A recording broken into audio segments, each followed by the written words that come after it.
welcome back to Identity Insights by Indicio. I'm your host, Tim Spring, and today I'm joined by Indicio Deputy CTO Sam Curren and Chief Marketing Officer Helen Garneau. They have just finished work on updating Indicio's What is DIDComm article, and they're here today to discuss the basics of DIDComm, what it is, why you want it, and kind of where we stand today. Thanks to you both for taking the time to speak with me. Would you mind just briefly filling us in on those unfamiliar? Just what is DIDComm, if you could?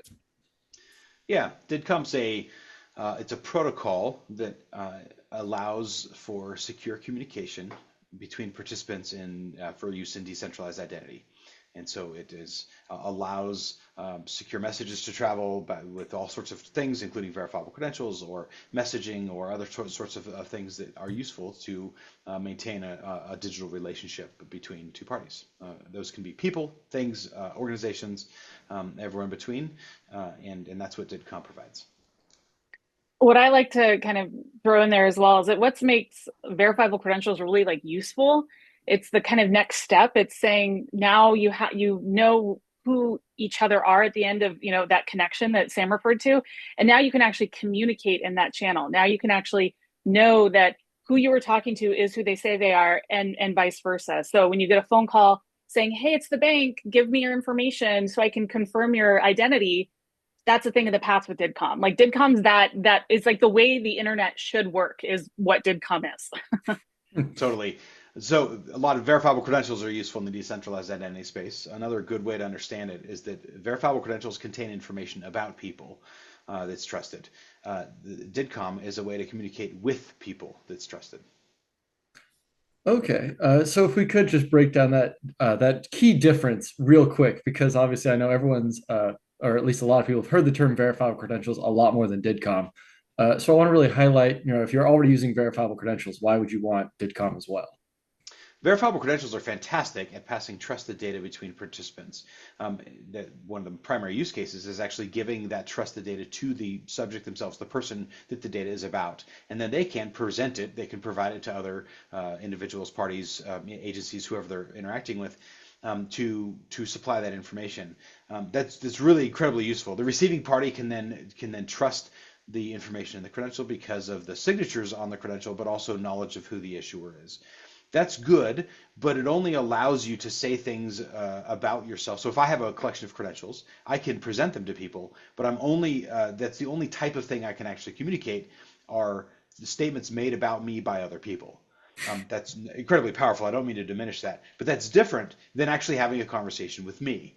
Is that there's lots of, and they are nice cousins in the sense that you need to know what other people say about me in the form of a verifiable credential to gain trust in who I am. But then there's a lot of useful things you do that aren't in fact verifiable credential based that you need to accomplish on the internet and in digital relationships. So the combination of the two is incredibly powerful, both the ability to gain trust in who you are and the ability to communicate with you is very powerful. And one more thing I'll add with that is, I have an app on my phone where I can message, say, my physician. But anybody who has that access to, say, my email or the password and username could pretend to be me and access that health information. DIDComm allows for that trusted connection using verifiable credentials, which are, as Sam described, that more kind of trustworthy way of communicating information about somebody. So it's, again, I would just say that DIDComm is really what I'm excited about when talking about verifiable credentials. All right, sounds good. So I would love to dive into that. What you just highlighted there, Helen, is some key use cases and really the business value in adopting this technology. Could we get into that a little bit and maybe a few more use cases that either Indicio has helped with or seen in the wild and how it really all comes together? Yeah, absolutely. I mean, Indicio really has an incredible opportunity working with our customers to bring this technology to a lot of different industry verticals. So one that has been really exciting this year in the last couple of years has been travel. There was a recent report that just came out that's saying, travel is going to grow to a $4.6 billion, just the identity portion of travel, $4.6 billion industry in the next 6 years. I think that, we can see that when we work with our customers in Aruba and at CETA, where we see now people being able to land in a different country and basically walk through immigration because they've already made that trusted connection. They've already established that, shared that information. And then now they can basically just walk through immigration with, just looking up. So it's seeing that sort of communication of information kind of beyond, again, beyond just the verifiable credential, right? Beyond just maybe their address and their name. But really, being able to use that channel as a trusted way to communicate all kinds of messages. So then say you get to a location and then you want to go check in your hotel and you want to tell them, hey, I'm early, or I'm going to go to the beach first, or whatever. They know you're you, right? They know that it's not somebody, your identity hasn't been compromised. They can send you information about the weather. There's going to be, it's going to rain in, half an hour, things like that. But then, like, looking even further, more important to our financial services customers, reusable KYC is another opportunity, right? Where now you can take information from one bank, take it to a lender, communicate it between multiple different parties when, the information has already been trusted. It's already been KYC. The expense by the financial institution's already been made. So, really, again, being able to communicate really sensitive details in a trusted channel is there's a bit like a measurable business value coming from that we're seeing every day with our customers. Absolutely. The powerful thing that I like to look at in any example is you often exchange verifiable credentials as a method of trust. For example, if I'm checking into a hotel, they want to know that I am me and that I really have a reservation there. It's the stuff that happens next that I think gets really interesting and measurably improves the user experience of a customer involved in an interaction like that. I can get to a hotel and I can check in, but now I have a really easy and pre-established secure way of like messaging the front desk to say like, hey, I'd really appreciate a couple extra towels or whatever it happens to be. And the fact that I need towels has nothing to do with a verifiable credential per se, but I can leverage the established relationship for really high value, and that's incredibly cool. The ability to just digging into the hotel use case, the ability to do things like find out what room service options they have available, and then order room service easily from my phone in a way that is secure so that the hotel trusts it, I can trust it, everyone has a secure view of what that interaction is. And again, doesn't really have anything to do with verifiable credentials except building on top of the trust that was gained by involving them. And so those are the interesting things. And that was just a hotel example, but every industry has those things about what happens next. We found folks that are using DIDComm, even in the presence of other protocols for verifiable credentials, because of the additional flexibility and the additional improved user experience that they can provide using DIDComm that isn't available in technologies that are exclusively focused on only verifiable credentials. All right. So I know that DIDComm, as a project and a protocol is based on work done by the open source community. I know, Sam, that you take a big part in that work and work with that community pretty closely. I was wondering if you could tell us about any new features coming up or kind of what's next on the agenda for building out DIDComm. Yeah, a lot of folks are coming to it. There's the cool part is folks that I discover that have been using it for a while, but I never really knew about it. You don't have to like register or pay anything to use the technology, and so it's really cool. Sometimes when I get a message that says, "Hey, we're so and so and we're doing this," and I have a question for you, and I'm like, I had no idea you're working on that. So that's really exciting to see that happen. But as a community, we're working on documentation and examples specifically to help people understand good patterns and how to interact with that. So DIDComm, out of architectural necessity, is a message-based protocol, and that means that it's more like processing events instead of like linear programming and other things. And so we're producing examples that help people understand good patterns to interact with and to be able to speak those protocols, and then also easy ways to integrate into websites and other sorts of software packages that they may want to integrate the technology into. And so that's where a lot of the effort is going in order to make that happen and make it more adoptable. So it's not really an update to the specification or anything. It's the same underlying technology, but just improving the tools that help people on board with those concepts faster and begin to use it faster. There's also, and just to piggyback on what Sam said about the open source community growing, there are events coming up with the Decentralized Identity Foundation. They're going to have a hackathon in October. There's going to be an entire DIDComm track. I highly encourage people to get involved there. We're working on putting together an interopathon to bring what Sam was saying about different folks who are building with DIDComm together, so they can show how messages can be exchanged through different solutions, different ways that people are building. I mean, it's just really exciting to see the light bulb go on when I think the business side of the house brings us to the tech side or vice versa, but the business side of the house sees it. And, for an organization, to see that there's life beyond an API, and there's kind of drawbacks or kind of, restraints that get put on interactions that are based, API interactions, and how they could grow when DIDComm, there's more opportunities when DIDComm comes into play. So I highly encourage people to get involved with the community. Come and ask your questions. If you think, there's some friction in, say, one of your business processes, chances are there's a smoother way to do it when it comes to, those sorts of communication, online communication, and chances are you can solve it with DIDComm. So let me highlight one of those things. Helen brought up APIs. APIs are super powerful on the internet, and they help systems talk to each other and integrate lots of things.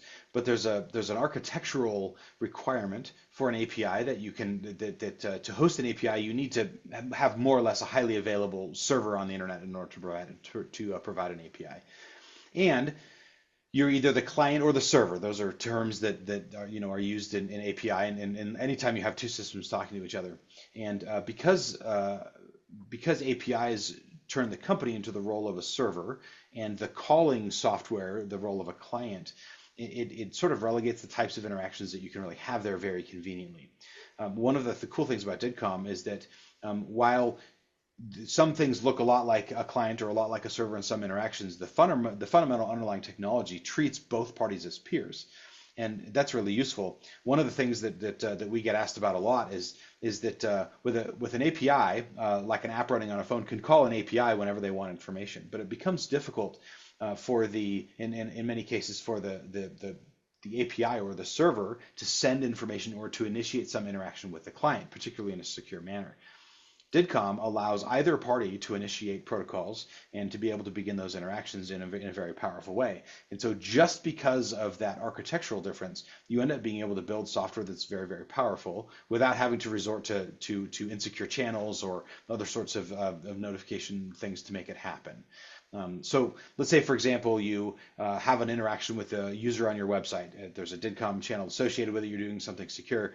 And then 10 minutes later, there's something that happens. Maybe an item, there's a stocking error or something, or maybe there's another option that you want to offer to the user, but they've left the website. They've walked away.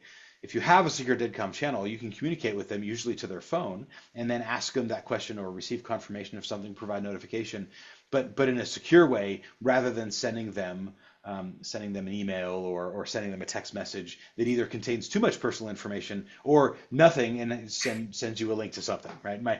It's so funny when you interact with different systems that need security in their communication, because they'll send me an email that says something like, hey, something important just happened. Please click on this link and log in to see what it was. Right? And they do that because they're using an insecure communication channel to actually message that to me.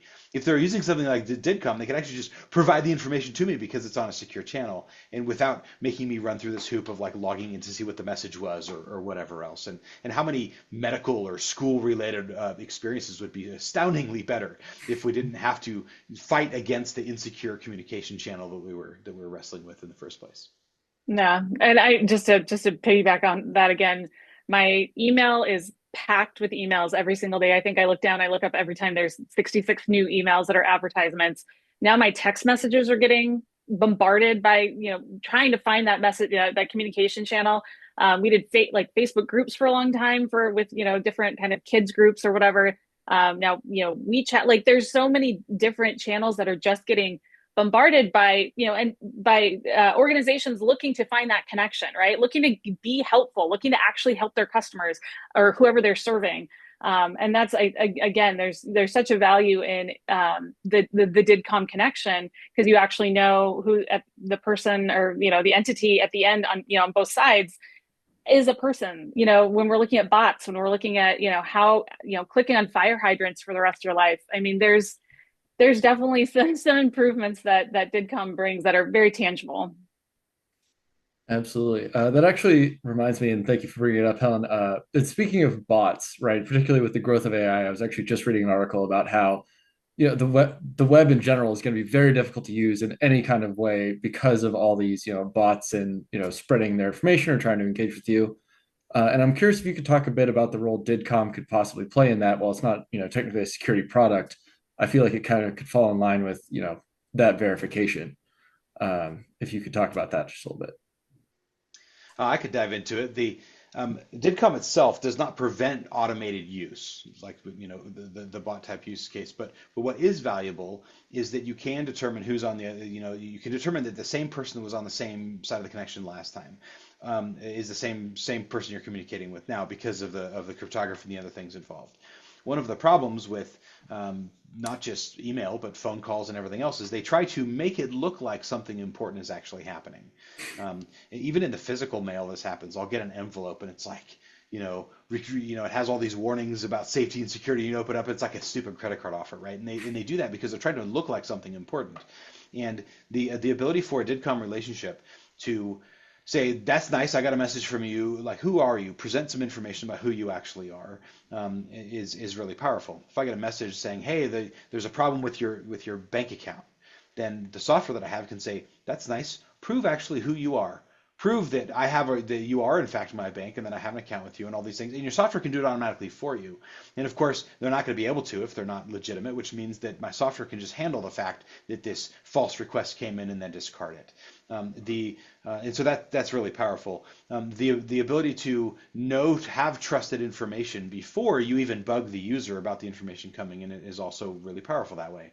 So even if it's a new contact, someone I haven't really talked to before, I can gain information about why I should trust them or why I should interact with that person, and that's really powerful. Particularly in like business leads or sales can be really powerful like that. So if you're talking with people, are you qualified? Like, do you really represent the company that you claim to? How are these things actually managed? And using this back and forth interaction to help understand that is really powerful. The it doesn't it usefully also lets you validate the automated assistants. The bots tends to be a bad word, but the good bots, if you will, that are actually involved. We've seen a lot of things with like AI assisted chat where you do different types of things. I've seen even an emergence of that sort of a thing in the home automation world. So if I happen to have a bot that represents my home and it wants to send me a notification about an alert or something that happened, it knows I'm not there and there's some activity at the door or some kind of other conditions that it's worried about. When it sends me a message, I know it's in fact the device in my home because it's actually we have this authenticated connection, and that's a really powerful thing. And so it means that we get to keep the good bots that we want, and we get to eliminate the bad bots that really annoy us and cause all these sorts of problems. And incidentally, I think a lot of bad advertising practices and even terrible bots are created because businesses actually want a good connection with their customers. And if we provide good mechanisms for businesses to have a great connection with their customers and a rich relationship there, then it changes the nature of what needs to happen. My grocery store doesn't need to advertise in all of these random places to market to existing customers because they have an existing customer, which means that it's entirely possible within what I allow for them to message me offers or opportunities for things that are going on, whether it be a particular sale on an item that I frequently buy or some other thing that they want to do. They can actually interact with me directly about that rather than being forced to go through these sort of third-party things to advertise or try to connect with me as a customer. And there are a lot of folks in Europe right now that are facing, staring down the barrel of having to do this, right? Having to use verifiable credentials to interact online with their customers, and they're preparing for that. And I think there's a huge opportunity to not just look at verifiable credentials as, this thing that they're probably going to have to deal with in Europe in years or whenever it's ready, but actually see that there's, as we've been talking about for the last 20 minutes, there are opportunities here to actually grow your business, make money, provide the business, the quality business experiences or government experiences or whatever education experiences to the people you serve, using these open standards that are being established, and that they're all going to have to figure them out anyways. And again, part of what Indicio does is helps our customers figure out how they can make the most of them. And again, it's really cool to see the light bulbs go off, because this is going to be a very expansive market. Any minute, real soon. And we believe in this stuff. That's why Indicio has the technologies that we've been talking about in our products. We support a wide variety of protocols and credential standards because there's a lot of them and people have different requirements. But we have things like DIDComm also baked in, so that when people use verifiable credentials and they want to know what's next, what can I do next, what do I do after I've exchanged verifiable credentials, we have technologies that enable that to happen. We have experience helping customers implement this stuff, and we have built it into our products because that's how much we believe in the power of rich relationships that can happen online using these technologies that we have. So we're not just talking about it; we're doing it. Awesome. Well, no, it is definitely great to hear, particularly about all the cool functions, and getting rid of the bad bots definitely speaks to me as a person. That is about the end of our time for today. So really appreciate both you, Sam and Helen, taking the time to speak to us today. If you'd like to learn more, we will have the updated What is DIDComm blog coming out very shortly. So be sure to check the indicio.tech. We'll be sure to put a link down there as well.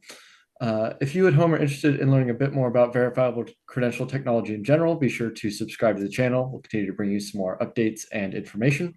And if you have any questions or specific topics that you'd like for us to cover, please go ahead and leave a comment below, and we'll be sure to read and address them. Thank you all for watching.